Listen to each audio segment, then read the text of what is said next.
Hello everyone, welcome back to another episode of Spectator Sports, bringing you sports from a spectator's point of view. I'm your host Sebastian Fonseca. This is episode number 114. The WNBA Finals have concluded, the NBA season's about to tip off, and again we had another chaotic weekend in the NFL. But before we get into this week's episode, let's do a little bit of housekeeping. If you're new to Spectator Sports and you want to help this channel grow, reach a broader audience, we need your help. Drop a like on this video, subscribe to the channel if you haven't done so already, and you want to get clips from today's episode of Spectator Sports, we have that for you in our various playlists here on YouTube and clips on TikTok. If you want to enjoy Spectator Sports from an audio experience, we have that for you too on Spotify. All links are in the description, and let's get into this week's episode. Chiefs and 49ers. These two teams went head-to-head for an instant classic in Las Vegas only a few months ago in Super Bowl 58. And this time, with these two teams having high-profile quarterbacks, we thought we would get an offensive shootout. Well, instead we got a defensive struggle. Patrick Mahomes threw for 2 interceptions and Brock Purdy threw for 3, 2 being a couple of bad interceptions in Chiefs territory, and I thought both of them were really off target. I mean, the first one really changed the tide in this game. The 49ers were in Chiefs territory and had an opportunity to at a minimum take the lead with a field goal, but that was wiped out due to an interception thrown by Brock Purdy just not being on the same page as his receivers. And the other one was basically a last gasp attempt to make this a game, and yet again Brock Purdy throws a bad interception in the end zone. And we can talk about all the revolving door of injuries. It's been a tumultuous year for the San Francisco 49ers, but let's face it, regardless who was catching these passes, these balls were just so far off target. This loss now drops Kyle Shanahan's record to 0-5 against Andy Reid with 2 Super Bowl losses, and it just comes down to the extra things. I mean, we've seen Andy Reid hire a really good defensive specialist in Steve Spagnuolo to handle the defensive side of the ball after his first couple of years in the Patrick Mahomes era wasn't really good on the defensive side. Well, Spags cleaned that up, did a great job of getting in Brock Purdy's face and making him basically see ghosts out there on Sunday. Despite Patrick Mahomes maybe not playing at his best, the Chiefs still find ways to win. I mean, he still made plays with his legs. He's still somewhat of a dual threat quarterback. He had a fantastic tight roping type of play where he kind of faked going out of bounds, had the defenders miss, and then continued to tightrope the sideline for another several bunch of yards. And in that process, the Chiefs score a touchdown. He's able to get a tough rushing touchdown where he was stood up but absorbed the contact to get into the end zone.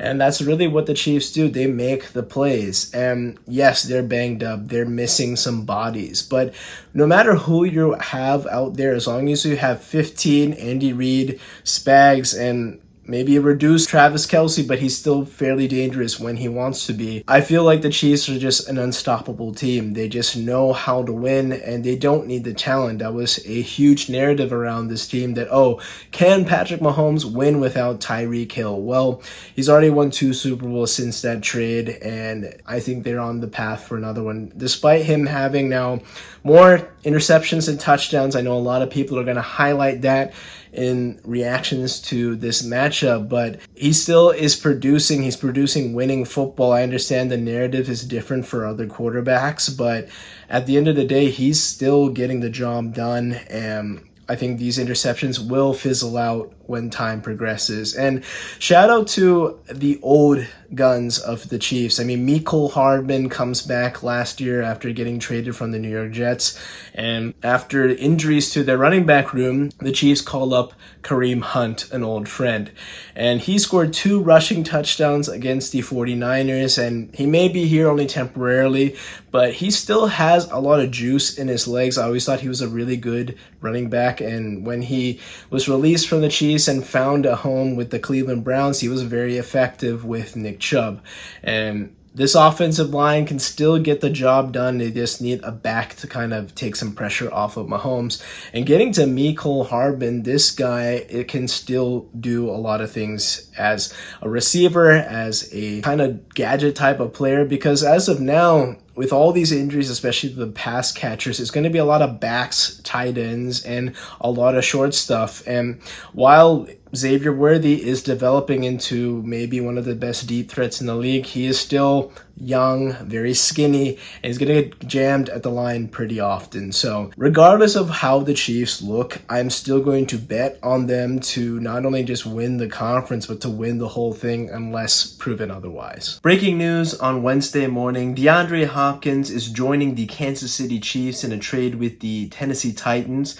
And in this trade, the Tennessee Titans are getting a conditional 4th-round pick from the Kansas City Chiefs, and this addresses a major need at wide receiver for the defending champions. Now, we talked about early in the podcast about Patrick Mahomes, and while he may not have had the best starts to this season, the Chiefs are still 6-0, and they are still finding ways to win. Now, is this sustainable? I don't really think so, because eventually you're going to have to put up big numbers against teams, and while the defense has been looking good the last 2 seasons, we do know that the offense still has been kind of out of sorts, and this year in particular, they have lost countless parts at the receiver position. They're already without Rashid Rice, Juju Smith-Schuster, who has returned to the roster, missed some time as well. And frankly, at this point, it is just Mecole Hardman and the inexperienced rookie Xavier Worthy. And that's not a lot to go on to make a title run. And I mean, DeAndre Hopkins at this point is looking for a situation where he can contend for a title. And if you plug in DeAndre Hopkins into this Chiefs offense, this is going to be the first time Patrick Mahomes has a wide receiver at least that can go up and get it and make pretty much every catch that you need. You trust lofting a ball to DeAndre Hopkins because you think he can come down and get it. Now, is it championship experience? Not quite, but I mean, he is clearly the most skilled receiver in this room. And I think the energy will rub off on the rest of the receivers with the Kansas City Chiefs. And I couldn't be happier for a guy like DeAndre Hopkins because this guy has played with terrible quarterbacks throughout his career.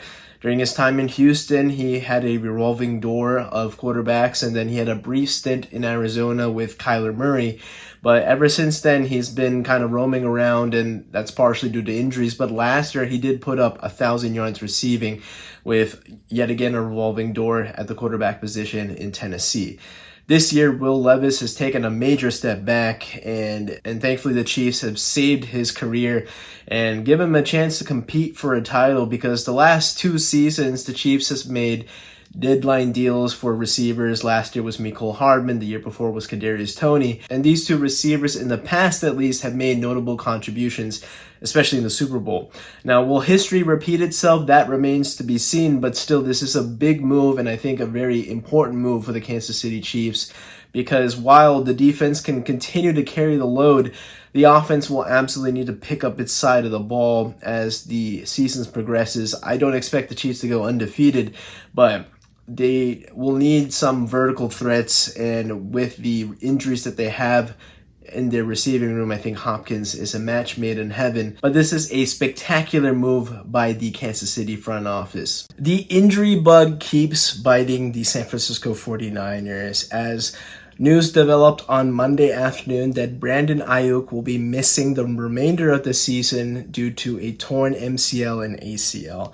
And he suffered the injury making a catch against the Kansas City Chiefs.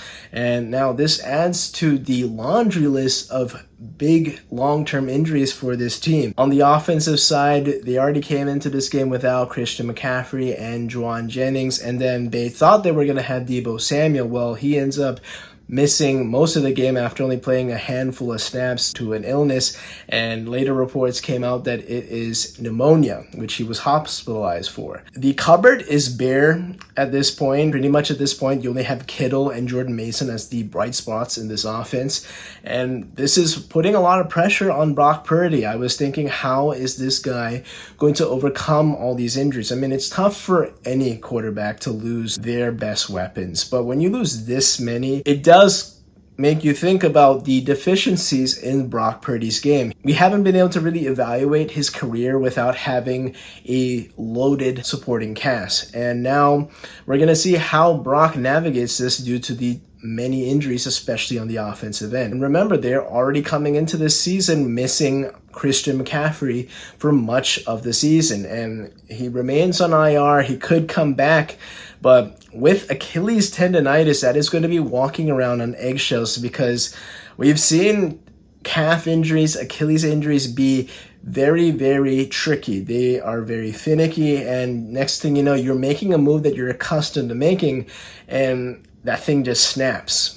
And you could be healthy too, and that Achilles just snaps. And if you factor in the 49ers defensive injuries, they are missing Hufanga for a period of time. Javon Hargrave is already missing extended time. It's not really looking that good for the 49ers, as not only is there a Super Bowl hangover, the injuries are a big issue with this team, but it's also been a lot of wear and tear on this team. I mean, if you think about the last 5 years, this team has made the NFC Championship round for the last 5 years, and that's a long stretch of football to be playing that wears on the body. And remember, in the Super Bowl last year, they lost Dre Greenlaw to an Achilles injury again. So he's missing time. They've lost countless parts for the season already. They may be getting some back.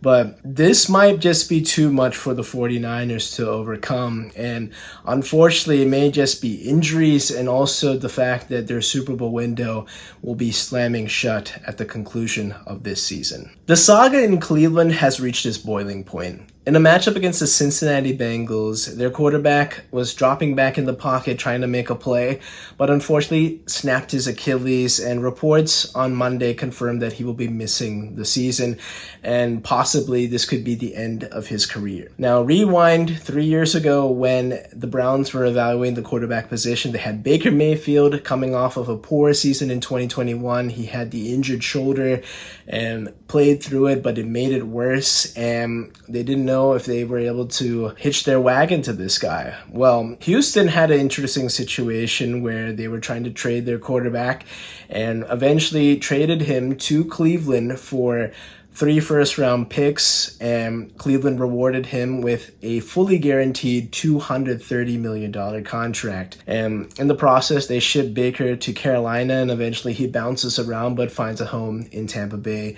where he had a Pro Bowl appearance in 2023. For Cleveland, it has been a nightmare. In 51 eligible games where this guy could play, he has only played in 19 of them. 11 have been taken out due to suspension in 2022, and in 2023 he got off to a really good start, 5-1, but hurt his shoulder and missed the remainder of the season, and now he'll be missing the rest of the season due to an Achilles tear. I don't root for injuries for anybody, but it's hard for me to feel bad for this guy. For a guy that has a fully guaranteed contract, $230 million, like I said, the Browns did him a solid in 2022. They converted his salary into bonus money, which meant that the salary he would forgo or miss out on due to the suspension, which was 11 games, was turned into just a very minimum dollar amount, and he got the rest as bonus money. So he got to see most of that contract despite countless allegations of sexual assault and sexual misconduct with massage therapists in the Houston area during his time playing for the Texans. And while he may not have been found guilty or even charged with this in criminal court, he was still sued out of the wazoo in civil court. Just because you were never found criminally accountable doesn't mean this was wrong. Civil court is still holding you accountable, but just in a different way. Prime example I can think about is O.J. Simpson. O.J. was acquitted in court when most of the public could have a sense that he committed murder, a double murder. Well, later after the case, he was sued for unlawful death, and civil court found him justifiable to pay a fine to the family of the victims. And This was a similar situation where instead of him paying directly, he was settled out of court. But this is over 20 plus women coming forward, and it's not the same cookie cutter copy and paste story of inappropriate discretions against massage therapists. No. This is a predator. And it's very difficult for me to feel sorry for a predator. This is in Harvey Weinstein territory of sexual misconduct. And to think that this guy was rewarded with $230 million, I'm having a very difficult time feeling bad for this guy. His teammates came to his defense, Jameis Winston and Myles Garrett, and Myles went to say that he has been a model citizen. And Myles went on to say that he was a model citizen during his time in Cleveland. And I'm sorry, I just can't be on board with that, because if a model citizen, at least in the NFL, is somebody who is caliber to represent Walter Payton and have the Walter Payton Man of the Year award patch on his helmet or his jersey. This guy is the opposite of that. Of course, you're going to have your community contributions. That is kind of part of being an athlete, especially a high profile athlete like this guy. It's kind of mandatory at this point. It's not really out of the kindness of his heart. And to think about the players coming to the fence, maybe they know more about the nitty gritty, that's fine. But to feel sorry about this situation, I just can't be on board with. So yet again, no happy endings in Cleveland. It is a nightmare situation. They're going to be on the hook to pay this guy until 2026, and there is simply no way out and no hope in Cleveland. 2 years ago, Joe Schoen was tasked with a difficult decision whether to pay his quarterback, Daniel Jones, or his star running back, Saquon Barkley. Now, Daniel Jones has struggled early on in his career, but thanks to Brian Daboll, he had a resurgence and he guided the New York Giants and resurrected Daniel Jones' career and helped the Giants win a postseason game against the Minnesota Vikings and some type of direction forward after muddling through a few seasons where he had numerous coaches and very poor play on the field. And Saquon Barkley, he bursted onto the scene in 2018 and was the Giants' star running back for countless years, but was marred by injuries for a couple of seasons. And at that point, they did not know if he was going to be healthy going forward. And after careful consideration, the Giants decided to pay Daniel Jones 4 years, $140 million and franchise tag Saquon Barkley. 2 years later, they let him walk down the New Jersey Turnpike and allow him to join the Philadelphia Eagles. And John Mara, the owner, was very adamant that he would lose sleep at night thinking about Saquon Barkley in an Eagles uniform playing them twice a year. Well, Mr. Mara, your worst nightmare has come true. On Sunday, Saquon Barkley took the field at Metlife Stadium where it all began and soaked in the moment, really downplayed the week leading up to it where this wasn't a revenge game, and really made it all about football. Barkley went on to have his best performance of the year, 187 total yards, including 176 on the ground alone, countless big gains, a couple that went more than 40 yards on the ground, and he had a touchdown going head-to-head against his old buddy Dexter Lawrence in the hole for a 3-yard touchdown run, showed the leg drive, showed the power, and reminded New York how much they were going to miss their former star running back. And on a day that he outgained the Giants offense by himself, his former quarterback, Daniel Jones, was benched. And he suffered a bunch of sacks. I mean, he was sacked by Jalen Carter twice, Nakobe Dean twice, and Nolan Smith once, and the Georgia Bulldogs combined for 5 sacks. And it was good to see Bryce Huff get into the mix where he had a sack after struggling for much of the early part of the season. And post-bye week, he's had 1.5 sacks.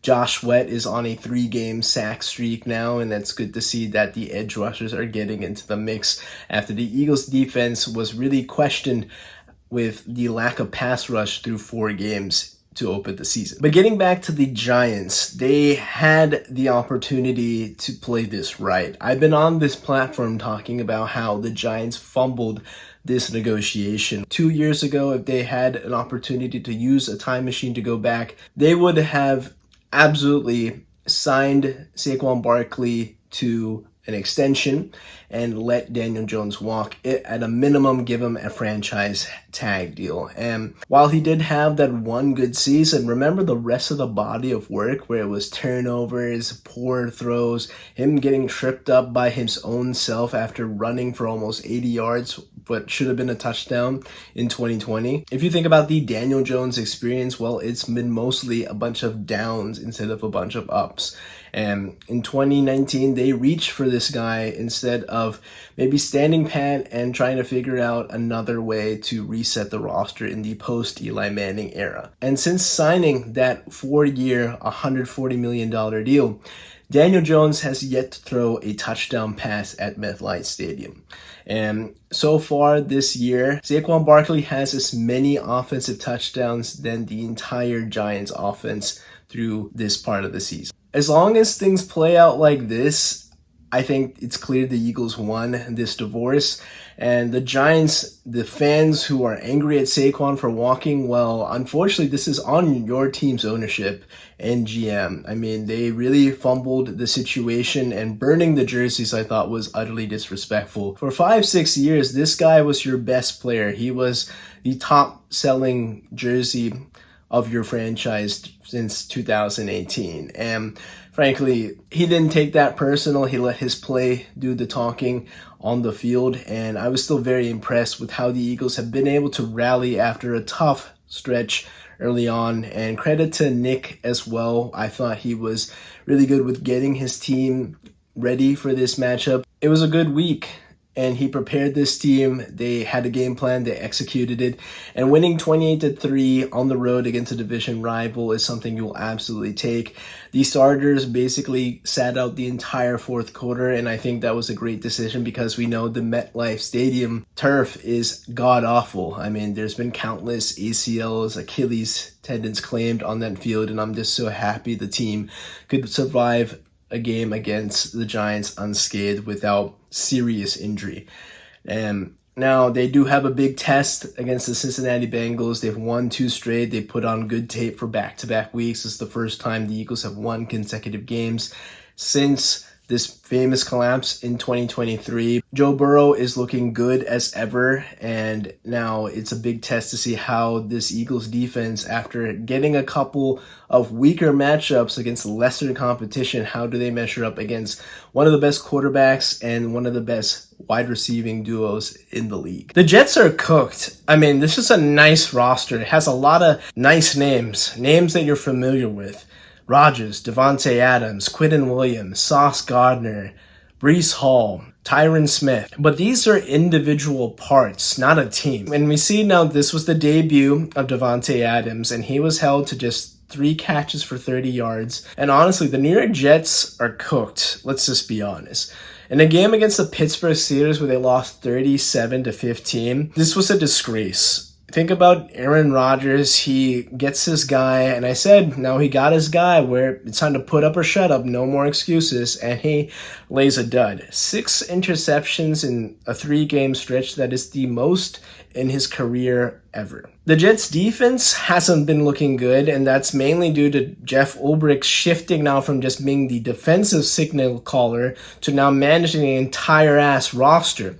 And that's taken away time from him, and that means he has to appoint somebody else to kind of oversee the defense. And things have changed. And I know there's injuries. They're missing some bodies on the defensive side, but still, they have plenty of talent there to handle a team like the Pittsburgh Steelers, who don't really have that great of an offensive line. Yet Najee Harris runs over them for over 100 yards. You're seeing Russell Wilson turn back the clock into Seattle Russell Wilson, dropping moon balls to George Pickens. And the rout was on after taking an early 15-6 lead in the second quarter. This team has a lot of nice parts, but it's just a bunch of old players that don't mesh well together, and they sit at 2-5. I mean, they played the lowly Patriots next. This is a different team that has Drake May, who's shown some flashes at least in this league, but even they beat them.